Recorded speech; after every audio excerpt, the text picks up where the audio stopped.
Alors marée, comme son nom l'indique déjà, on parle d'océan, on parle de mer, et bien sûr la marée c'est cette fameuse eau qui monte, qui représente aussi l'eau de l'esprit, et qui parle du mouvement finalement du Saint-Esprit qui a pour but de monter, puis de redescendre et de créer des changements sur la terre. C'est comme ça que le sable bouge, que les rochers bougent. Et donc c'est une image prophétique que j'avais reçue il y a quelques années en arrière quand le Saint-Esprit m'a parlé du réveil spirituel de la Guadeloupe et de la Caraïbe et de son intention de ramener les fondements de l'Évangile à leur place. Alors marée, c'est aussi un sigle qui veut dire soit ministère ou mouvement, puisque le mouvement du Saint-Esprit est profondément associé à la mission à laquelle nous sommes attachés. Et donc c'est le ministère apostolique pour le réveil de l'Évangile. Alors pourquoi on parle de ministère apostolique ou encore de mouvement apostolique? On est tout simplement en train de dire que c'est un service qu'on offre au corps de Christ, à l'Église, pour qu'elle soit réveillée à travers le fait de ramener les fondamentaux, les bases de l'Évangile à leur place. Ce qu'on a constaté depuis plusieurs années, c'est que différents mouvements de réveil se sont succédés sur nos îles et dans la Caraïbe. Et malheureusement, l'Église n'est pas toujours restée dans le réveil spirituel. Le quotidien, les habitudes, la culture, la religiosité a parfois pris la place en fin de compte de la vérité. Et le Seigneur, parce qu'il sait que, parce que Dieu sait que son Fils Jésus-Christ revient bientôt, il a vraiment soif que l'Église soit réveillée et puisse prendre conscience à nouveau qu'elle doit considérer les intérêts de Dieu en ramenant la vérité à sa place pour bien sûr la pratiquer. Donc en gros, la vision de marée, c'est tout simplement ramener la vérité à sa place pour que l'Église soit spirituellement réveillée et préparée au retour de Jésus, mais aussi qu'elle accomplisse sa mission première qui est de faire de toutes les nations des disciples, évidemment en allant proclamer et prêcher la bonne nouvelle de l'Évangile. Et donc forcément, il ne faut pas que ce soit des boiteux qui aillent chercher des boiteux, mais que ce soit plutôt une Église réveillée spirituellement, marchant fondamentalement dans la vérité, elle-même sanctifiée et consacré, qui puisse aller maintenant accomplir sa mission pour qu'évidemment il puisse sauver un maximum de personnes, mais qu'elle ne se perde pas en même temps, mais qu'au contraire, elle puisse préserver son salut. N'oublions pas que la parole nous dit que déjà la cognée est mise à la racine, le jugement vient d'abord dans l'Église de Dieu avant de venir dans le monde. Donc nous-mêmes, nous devons nous préparer spirituellement. Et donc Marée, à travers plusieurs œuvres, à travers plusieurs missions dont nous parlerons tout à l'heure, a pour objectif de réveiller spirituellement l'Église de la Caraïbe.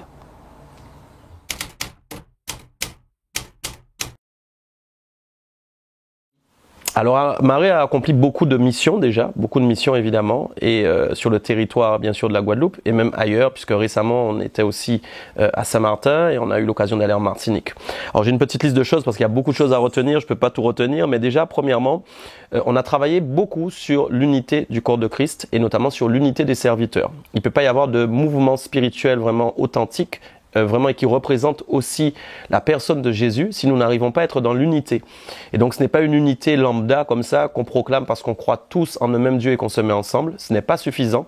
Il fallait travailler sur une unité profonde, c'est-à-dire que chaque serviteur soit conscient et la même prise de conscience par rapport à ce qui intéresse Dieu, c'est-à-dire considérer les intérêts du royaume de la même manière pour ne plus nous considérer nous-mêmes, mais plutôt nous détacher de nos désirs, de nos propres challenges, de nos propres visions, mais plutôt rechercher la vision de Dieu.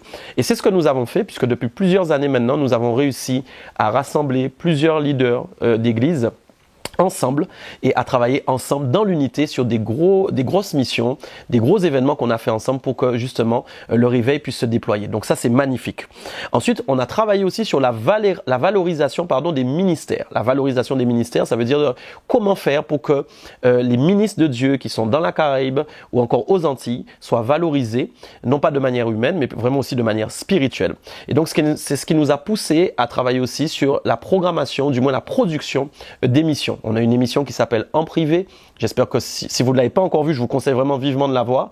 Et cette émission, nous recevons à chaque fois un ministre de Dieu antillais qui partage son témoignage de comment il est devenu pasteur, comment il est entré dans la vision, comment il est entré dans son appel. Mais aussi, on discute beaucoup des difficultés, des combats, des défis que les serviteurs de Dieu doivent surmonter. C'est une émission qui est programmée sur la chaîne francophone EMCI TV. Et donc, ça donne un rayonnement beaucoup plus large à nos serviteurs dans le monde entier, en Afrique, au Canada, en métropole, voilà, enfin dans beaucoup de continents.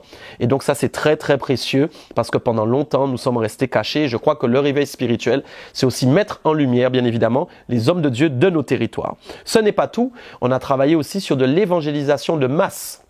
avec un mouvement qui s'appelle PPJ, Passionné pour Jésus. Et nous avons aussi fait l'an dernier notamment le chariot des âmes. Très important, 40 jours d'évangélisation non-stop sur le territoire, 40 jours d'intercession non-stop sur le territoire et en même temps des villes-étapes, des villages-étapes. Il y en a eu 2, un à Basse-Terre et à Anse-Bertrand. On avait un podium pour proclamer l'évangile, on avait des stands où on a aidé la population sur le plan social, sur le plan professionnel, on a prié pour eux, on a intercédé pour eux, en même temps on a gagné des âmes. Et donc ça c'était des missions type croisade avec le chariot des âmes qu'on a pu accomplir aussi et des évangélisations de masse puisqu'on a des équipes qui évangélisent quotidiennement, régulièrement sur le territoire. Ce n'est pas tout, on a aussi soutenu des associations qui ont pour vocation d'aider les démunis.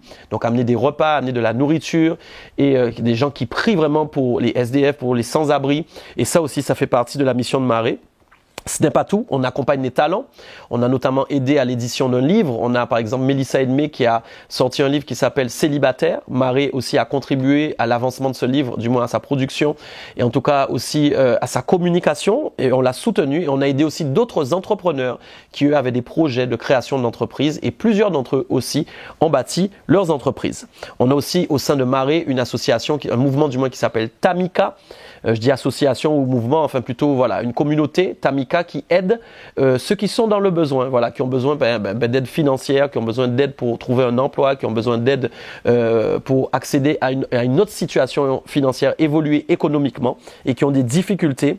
Et bien évidemment, pour terminer, on organise maintenant de grandes conférences de réveil. Ça va être le cas évidemment ici, c'est le cas cette année, là en mars 2023, où nous faisons la conférence Le Réveil est là, avec l'apôtre Joël Spinks, le pasteur Gwen Dresser, l'apôtre Dario Alexer et moi-même, et on va vraiment être dans un grand mouvement de réveil dans une grande salle au Palais des Sports, mais aussi à Pointe-à-Pitre, dans la ville de Pointe-à-Pitre, à une place emblématique, la place de la Victoire. Et on en fera d'autres. Et pour terminer, on forme aussi les disciples, puisqu'il faut qu'il y ait des disciples, des leaders qui prennent la relève dans les années à venir et puis qui puissent assurer la continuité du mouvement de réveil. Et donc c'est pourquoi aussi Marée travaille vraiment sur la formation aux disciples-là et aussi pour aider les leaders et les ministres à entrer dans leur destinée. Voilà, donc j'ai dit beaucoup de choses, mais c'était important qu'on en parle. Ça vous permet de voir que Marée vraiment contribue sur un réveil spirituel qui est extrêmement large pour la Caraïbe.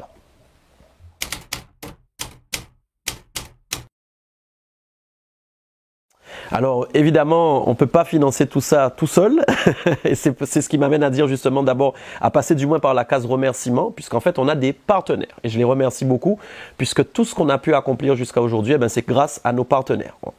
Au tout début de la création de Marée, on avait fait beaucoup de lives qui s'appelaient les 300 partenaires. On était à la recherche de 300 partenaires pour nous aider à accomplir la mission. Malheureusement, à ce jour, nous ne les avons pas eus. On avait atteint une centaine de partenaires. On en a perdu de temps en temps. Alors évidemment, quand je parle de partenaires, ce sont des personnes qui, chaque mois, contribuent et font un don à Marée pour que nous puissions évidemment réinvestir l'argent dans les différentes missions. Pour aller plus simplement, Marée est une sorte de plateforme. On a une plateforme qui tourne, qui reçoit des fonds mensuellement par des partenaires et chaque mois, nous redirigeons ces fonds vers les différentes missions que le Seigneur nous demande d'accomplir. Alors, il y a une partie des fonds qui est apportée parfois aux associations caritatives, d'accord, les associations qui aident par exemple les démunis, on en a parlé tout à l'heure. Il y a des fonds qui sont destinés à l'évangélisation, ça peut être évidemment pour ceux si on a besoin de vêtements, de t-shirts, de matériel pour proclamer, toutes ces choses-là. Ça peut être aussi pour les entrepreneurs, on peut soutenir aussi des projets de création d'entreprise ou même des talents, ça peut être pour la musique, ça peut être pour les livres. On n'a pas encore fait de musique, mais on va y arriver, ça ne saurait tarder. Je crois qu'on va bientôt entrer aussi dans la production musicale. C'est important que voilà, on ait des artistes de nos pays qui puissent aussi exister et représenter dans les grandes nations, mais évidemment nos îles de la Caraïbe. Et il faut comprendre que ces partenaires font un travail très important puisqu'ils s'aiment pour le royaume, ils ne s'aiment pas pour un homme, ce n'est pas pour l'apôtre Michael Dopia, bien au contraire, c'est pour Marée, donc c'est-à-dire pour le ministère apostolique pour le réveil de l'évangile, mais surtout pour que le réveil se manifeste sur les îles de la Caraïbe. Donc c'est très simple.